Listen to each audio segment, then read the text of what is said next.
तुमच्यावर आरोप रसने आरोप केला आपल्या राष्ट्रवादीच्या बडी मुन्नी म्हणून. ही नेमकी बडी मुन्नी कोण आहे हे त्यांना विचारा. दादा तुमच्यावर हे असले फालतू गोष्टी कोणी बोलत असेल तर मी स्पष्ट नावं घेऊन बोलणार आहे. त्याच्यामुळे त्याला विचारा कोण आहे ते. दादा तुमच्यावर आरोप झाले होते भ्रष्टाचाराचे, त्यावेळेस तुम्ही राजीनामा दिला होता. कुठला तुमच्यावर भ्रष्टाचाराचे सिंचन घोटाळ्याचे आरोप झाले होते, त्यावेळेस तुम्ही राजीनामा दिला होता चौकशी होण्याच्या आधी. एक आणि तुम्ही म्हटलं की पुण्यात पोलिसांना फ्री हँड आहे, तुमचा हस्तक्षेप नाही राजकारणाचा.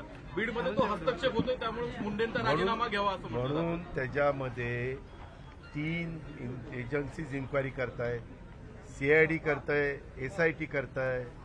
आज सगळ्यात देशांनी आणि राज्यांनी याची गंभीरतेनं नोंद घेतलेली आहे. याच्यात तुम्ही अजिबात काळजी करू नका.